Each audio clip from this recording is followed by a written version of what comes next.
காஃபியர்கள்னா யாருன்னு கேட்டிங்கன்னா மறுப்பாளர்கள், இஸ்லாமியர்கள் அல்லாதவர்கள் காஃபியர்கள், அல்லாவை ஏற்றுக்கொள்ளாதவர்கள் காஃபியர்கள். ஹைதராபாத் நிஜாமோட இராணுவத்துக்கு பேர் ரசாகர்னு பேர். சமூக நீதியை பேசிய சினிமா இன்னைக்கு மதவாதத்தை தூக்கிக்கிட்டு வருது அப்படின்னு கேட்டிங்கன்னா இந்த மண்ணில் நாம் ஒரு காலமும் அனுமதிக்க முடியாது. பாபி சிங்கா போன்ற வடநாட்டு மார்வாடிகள் அவர்களோட கை இது. இந்துவாக இருந்து பிச்சைக்காரனா சாக போறியா, முஸ்லீமாகி நீ முதலாளியா இருக்க போறியா? நான் கேட்குறேன், இந்தியாவில் எத்தனை முஸ்லீம் இங்கே முதலாளியா இருக்கிறான்? வடநாடுகளைப் போல தென் மாநிலங்களையும் அவங்க மத கலவரங்களை உருவாக்குவதற்கான ஒரு தொடக்க புள்ளியாக தான் இது போன்ற சினிமாக்கள்லாம் அவங்க கொண்டு வராங்க. ஏராளமான இஸ்லாமிய பெண்கள் கற்பழிக்கப்பட்டார்கள். 17,000 முதல் 40,000 பேர் வரை முஸ்லீம்கள் கொல்லப்பட்டார்கள் இந்திய இராணுவத்தினால்.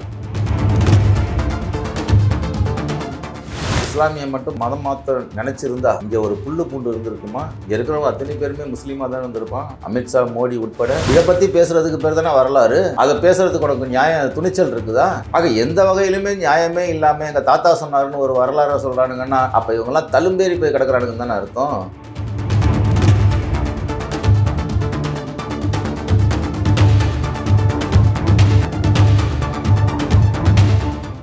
நெவரஸ் தமிழ் நேயர்களுக்கு அன்பு வணக்கங்கள். நான் உங்கள் சபரிநாதன். இன்றைக்கு நம்மளுடன் இணைந்திருப்பவர் அரசியல் ஆய்வாளர் பெரியார் சரவணன் அவர்கள். வணக்கம் சார். வணக்கம்.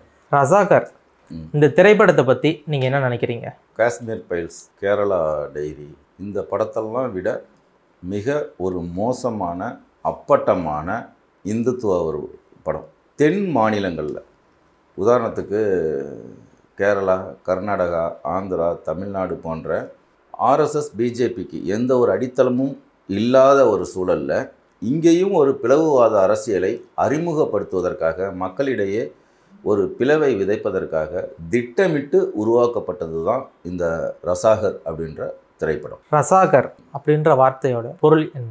ரசாகர் அப்படின்னா ஹைதராபாத் நிஜாம் இருந்தார் பார்த்தீங்களா, மன்னர் ஹைதராபாத் நிஜாமோட இராணுவத்துக்கு பேர் ரசாகர்னு பேர். அந்த இராணுவத்திற்கும் இந்திய இராணுவத்திற்கும் ஏற்பட்ட ஒரு மோதலில் மிகப்பெரிய ஒரு படுகொலைகள் நடைபெற்றது. அதை குறிப்பிடும் விதமாக தான் அவங்க என்ன பண்ணுறாங்க, இந்த திரைப்படத்துக்கு ரசாகர் அப்படின்னு ஒரு திட்டமிட்டே வைக்கிறாங்க. இதுக்கு வேற ஒரு பேரை கூட அவங்க தேர்ந்தெடுத்துக்கலாம். ஆனால் அந்த பேரை தேர்ந்தெடுப்பதில் கூட ஒரு நுண்ணிய இந்துத்துவ அரசியல் ஒளிந்திருக்கிறது. இந்த ரசாகர் அப்படின்ற பேர் மிக கீழ்த்தரமாக ஒரு இராணுவத்தை, ஒரு அரசரோட இராணுவத்தை கீழ்த்தரமாக மதிப்பிடுவதற்காக திட்டமிட்டு இது வைக்கப்பட்டிருக்கு. ரசாகர் திரைப்படம் ஏன் இவ்வளோ சர்ச்சையாக பேசுனாங்க? நிறையா பேர் இதுக்கு எதிர்ப்பு தெரிவிக்கிறாங்க. ஒரு சில பேர் இந்த படமே ரிலீஸ் ஆகவே கூடாது அப்படின்ற மாதிரிலாம் சொல்கிறாங்க. ரிலீஸ் ஆனால் நிறைய பிரச்சனைகள் வரும், இந்துக்களுக்கும் முஸ்லீம்களுக்கும் இடையே நட்புறவும் சரி நிறைய பிரச்சனைகள் நிற்கும் அப்படின்னு சொல்கிறாங்க. இதை பற்றி நீங்கள் என்ன நினைக்கிறீங்க? இங்கே தமிழ்நாட்டோட அரசியல் என்பது, தமிழ்நாடோட பண்பாட்டு சூழல் என்பது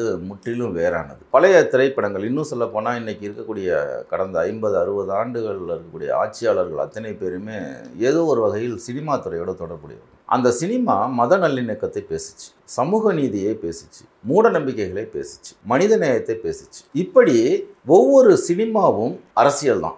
இப்போ உதாரணத்துக்கு பாரதிராஜா படம் வந்துச்சு. பாரதிராஜா படங்களில் பாருங்கள், விதவை மறுமணம் தொடர்பாக அவர்கள் அந்த வாழ்வியலை அவங்க பிரதிபலிச்சிருப்பாங்க.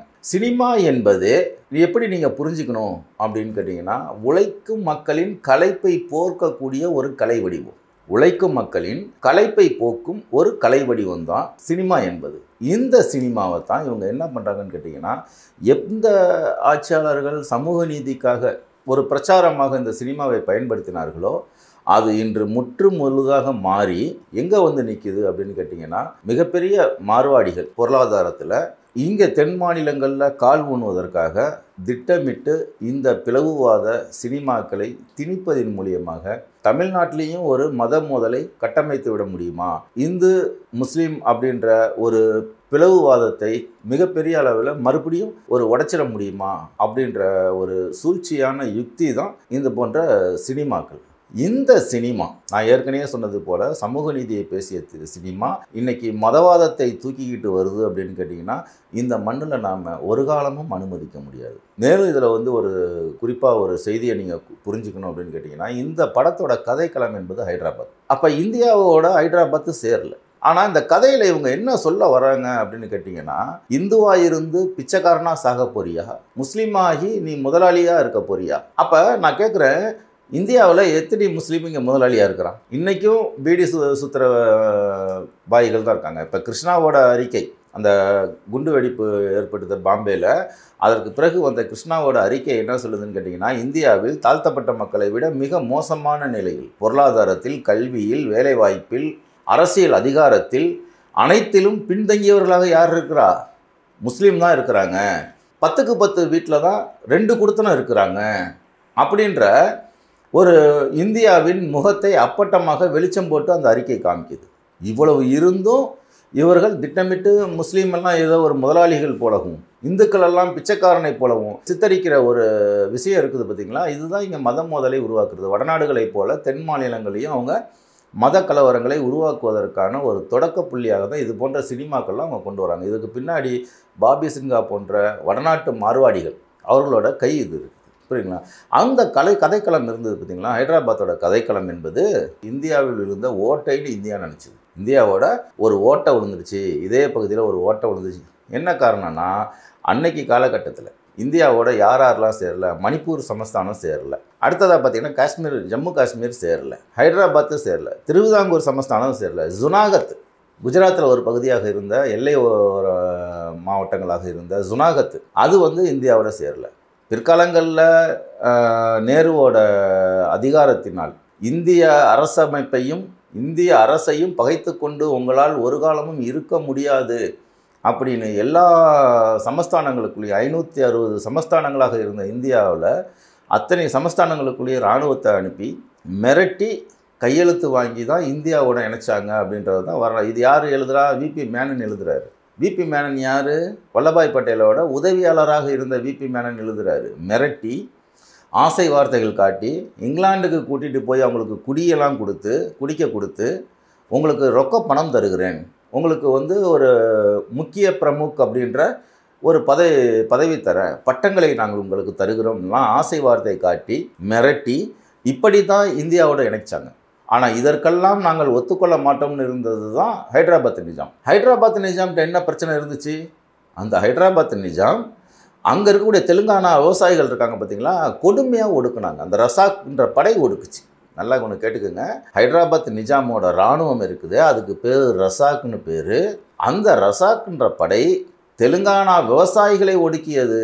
பிற்காலங்களில் நேருவோட உத்தரவின் பேரில் இந்தியா இதையே காரணமாக வைத்துக்கொண்டு ஹைதராபாத்துக்குள்ளே இராணுவத்தை அனுப்பி அதில் இந்தியாவிலேயே முதல்ல அந்த ஒரு விசாரணை கமிஷன் இருக்குது தெரியுங்களா? அந்த விசாரணை கமிஷனில் எல்லா மதத்தினரும் அதில் இருந்தாங்க.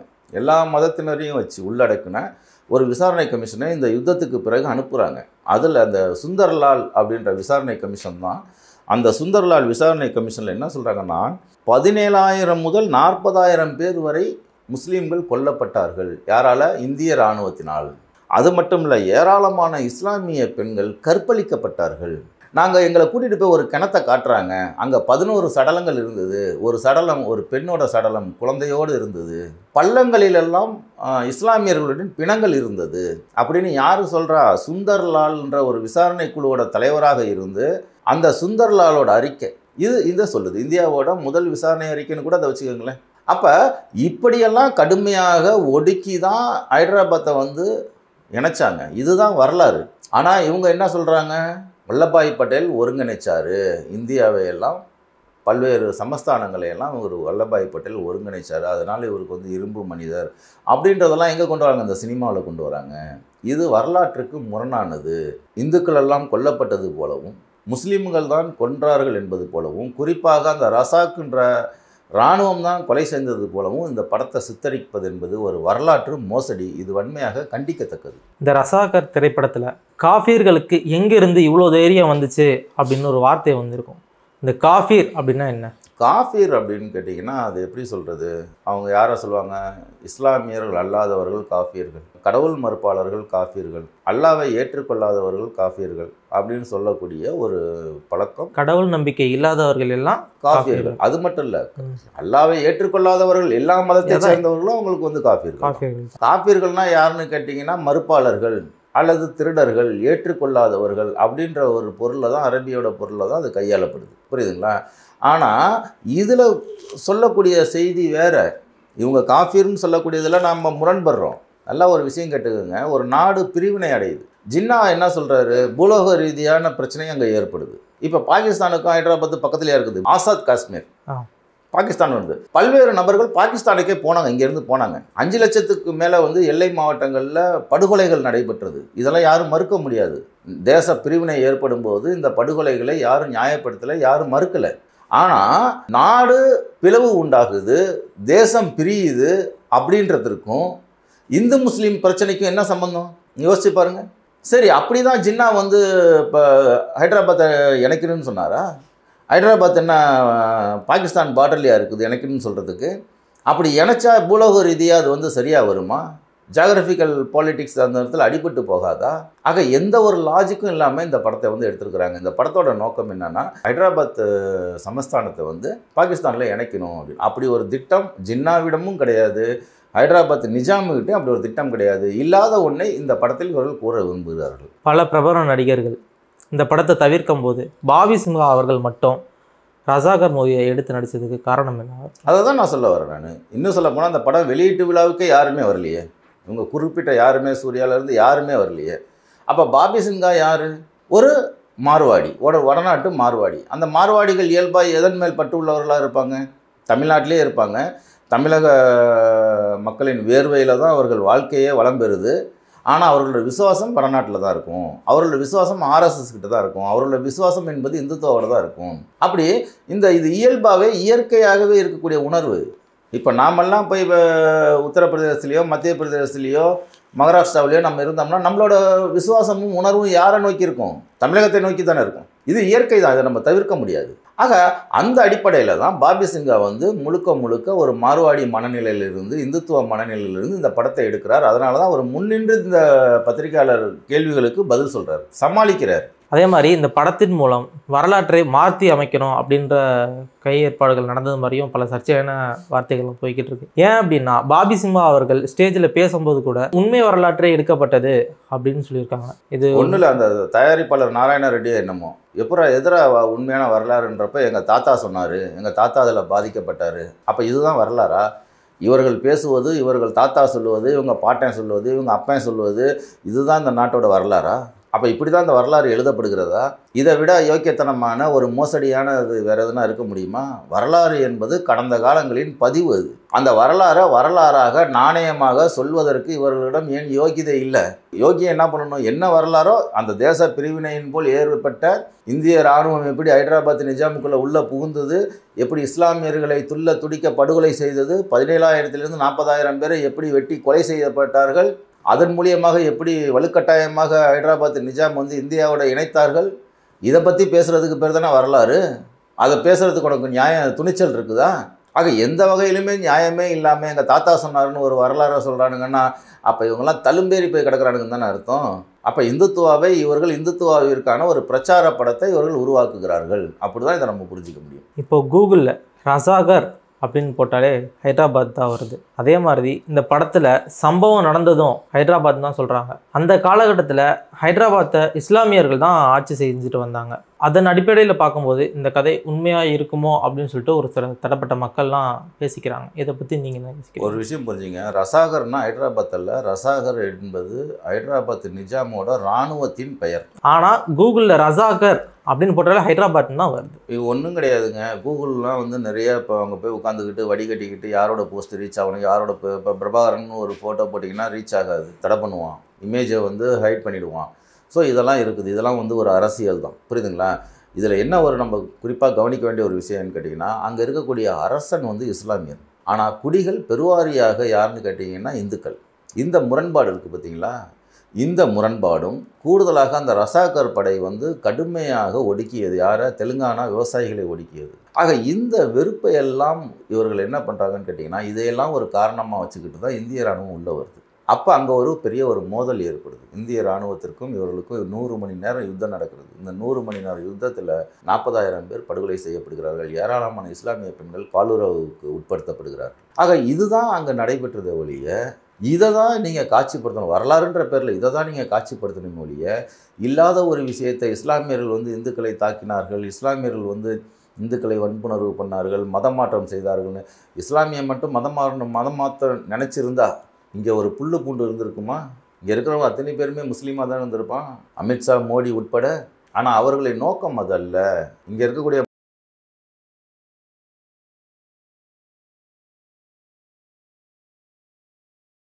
எங்களுக்கெல்லாம் இருக்கக்கூடிய கவலை என்ன? இது போன்ற படங்கள் வந்து இந்த சமூகத்தை பிளந்து விடக்கூடாது, உடைத்து விடக்கூடாது. காரணம் என்ன? பண்பாட்டு ரீதியாக, வரலாற்று ரீதியாக தமிழகத்தில் முதல்ல கடலில் கடந்தவனே, கடலை ஆட்சி செய்தவனே, அலைகளை ஆட்சி செய்தவனே யாருன்னு கேட்டிங்கன்னா மரக்காயர்கள் தான். 1600 வருஷத்துக்கு முன்னாடியே இங்கே மரக்காயர்கள் இருக்கிறாங்க. இந்தியாவிலேயே சுன்னத்து பண்ணுறது இஸ்லாமியர்கள், தமிழர்களும் சுன்னத்து பண்ணிக்கிறாங்க. பிரமலை கலர்கள் சுண்ணத்து பண்ணுறாங்க, சின்ன கல்யாணன்ற பேரில் சுண்ணத்து பண்ணிக்கிறாங்க. அதே போல் இஸ்லாமியர்கள் கருகமணி கட்டிப்பாங்க, தாலிக்கு பதில் கருகமணி கட்டிப்பாங்க. இந்த பண்பாடெல்லாம் எங்கள் வாழ்க்கையோடு ஊடாடி கிடக்கிறது. அத்தான்னு பேசுவோம், மாமான்னு பேசிப்போம், எங்களுக்குள்ள மாமா மச்சான் உறவு முறை இருக்கிறது. எங்கள் கோயில்களுக்கு அவர்கள் தர்மகர்த்தாவும், அவர்களோட பள்ளிவாசலுக்கு நாங்கள் தர்மகர்த்தாவும். இன்னும் சொல்லப்போனால் சமயபுரம் மாரியம்மன் கோவிலுக்கு தண்ணீர் பந்தல் நியமிக்கிறதுக்காக நூற்றுக்கணக்கான இடங்களை இஸ்லாமிய அரசர்கள் தானே கொடுத்தாங்க.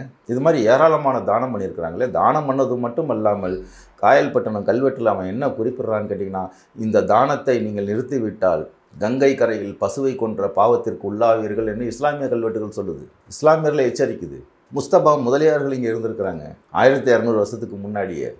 அப்படி எங்களுக்கு வந்து ஒரு பாரிய வரலாற்று தொடர்பு, பண்பாட்டு தொடர்பு எங்களுக்குள்ளே இருக்குது. நாங்கள் எந்த சூழலையும் இந்த உறவு முறை விட்டு கொடுக்க மாட்டோம். அதனால தான் இது போன்ற பிளவுவாதங்களை உருவாக்கக்கூடிய திரைப்படங்களை தடை செய்யணும்னு அரசுகிட்ட கோரிக்கை வைக்கிறேன். அதே போல் பாபி சிம்ஹா அவரோட வீட்டு பிரச்சனை, ஒரு இஸ்லாமிய இன்ஜினியர் தான் வந்து பாபி சிம்ஹாவோட அந்த பிரச்சனையே நிறைய போய்கிட்டு இருக்கு. அதற்காகவே இந்த படத்தை நான் வந்து எடுத்து நடித்தது மாதிரியும் வந்து ஒரு சில விமர்சகர்கள் வந்து கொடைக்கானலில் ஒரு ஏதோ வீடு கட்டினதாகவும், அது இஸ்லாமியர் ஒரு கான்ட்ராக்டர் வந்து அது இன்ஜினியர் கட்டி கொடுத்ததாகவும், அதில் இவர்களுக்குள்ள முரண்பாடு வந்து அங்கே ஒரு பஞ்சாயத்து ஏற்பட்டதாகவும், அதில் இவர் வந்து பாதிக்கப்பட்டதாகவும் ஒரு செய்தி செய்தி இங்கே உலாத்திக்கிட்டே இருக்குது.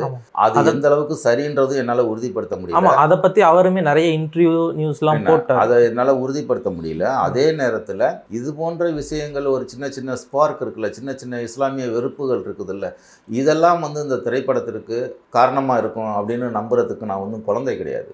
இங்கே தமிழகத்தில் பிஜேபி கால் ஊனுவதற்காக, இன்னும் சொல்லப்போனால் ரஞ்சித் சமீபத்தில் ஒரு பேட்டி கொடுத்தாரு. பிஜேபிக்காரங்க எங்களை அணுகுனாங்க, இந்துத்துவா தொடர்பான இந்தந்த மாதிரி படங்களை நீங்கள் எடுக்கணும்னு சொல்லி எனக்கு அழுத்தம் கொடுத்தாங்க. நான் அதை மறுத்தேன், நான் ஒத்துக்க மாட்டேன்னு சொன்னேன். அப்போ என்ன அர்த்தம்? அப்போ இங்கே இருக்கக்கூடிய இந்துத்துவவாதிகள் தொடர்ந்து சினிமா துறையை கைக்குள்ளே கொண்டு வராங்க, கொஞ்சம் கொஞ்சமாக கொண்டு வராங்க. அப்போ இங்கே அது போன்ற சினிமாக்களை அவர்கள் இந்துத்துவ பிளவுவாதத்தை உருவாக்குவதற்கான சினிமாக்களை அவர்கள் தயாரிக்க முற்பட்டு கொண்டிருக்கிறார்கள். அதன் தொடர்ச்சியாக, அதன் ஒரு நீட்சியாகத்தான் இந்த ரசாகர் போன்ற படங்கள் வருது அப்படின்றது என்னோட கருத்து. இஸ்லாமியர்களை இந்தியாவை விட்டு விரட்ட வேண்டும் அப்படின்னு சொல்லிட்டு இந்துத்துவாவோட கொள்கை.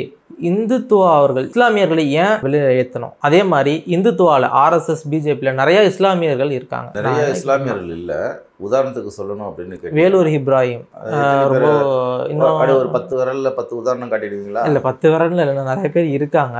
ஸோ அவங்களாம் இருக்காங்க, அவங்களையும் இந்துத்துவா வச்சுக்குது. அதே போல் ஏன் இஸ்லாமியர்களை முழுமையாக இந்தியாவை விட்டு விரட்டணும் அப்படின்னு சொல்கிறாங்க. ஒரு விஷயம் நல்லா புரிஞ்சுக்குங்க.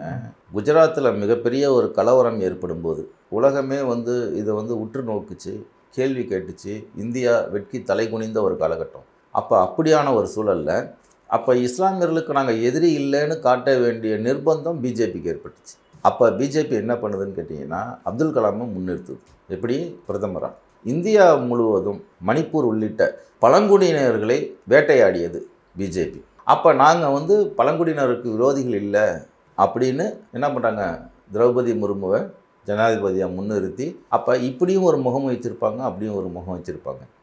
ஒரு சினிமாவுக்கு ஒரு எந்த அளவுக்கு ஒரு ஹீரோ தேவையோ அதே அளவுக்கு வெயிட்டேஜோட ஒரு வில்லன் தேவை. அப்போ தான் அந்த சினிமா ஹிட் ஆகும். அப்போ ஒரு இந்து தேசியத்தை, ஒரு இந்துத்துவ தேசியத்தை நீங்கள் உருவாக்கணும் அப்படின்னு கேட்டிங்கன்னா அதற்கு வில்லன்களாக தீவிரவாதிகள் தேவை. அந்த தீவிரவாதிகளை திட்டமிட்டு உருவாக்குவது தான் இஸ்லாமிய தீவிரவாதம் என்கின்றது. இது ஆர்எஸ்எஸோட அஜெண்டா. அது இந்த இடத்துல தான் இமயமலை, கங்கை, பசு போன்ற புனித பிம்பங்கள் உருவாக்கப்படுகிறது. இது போன்ற தொன்மங்களை அவர்கள் உருவாக்குகிறார்கள். இதுக்கெல்லாம் என்ன காரணம்? அவர்கள் ஒரு இந்து ராஷ்டிரத்தை கட்டமைப்பதற்கான முயற்சியில் ஈடுபடுகிறார்கள். அதை உருவாக்குவதற்காக ஒரு வில்லன்களாக, ஒரு அதுக்கு எதிரான தீவிரவாதிகளாக இஸ்லாமியர்களை இவர்கள் சித்தரிக்கிறார்கள். பரபரப்பான நேரத்தில் உங்களோட பொன்னான நேரத்தை ஒதுக்கி எங்களுக்கு பதிலமைத்ததுக்கு நன்றி.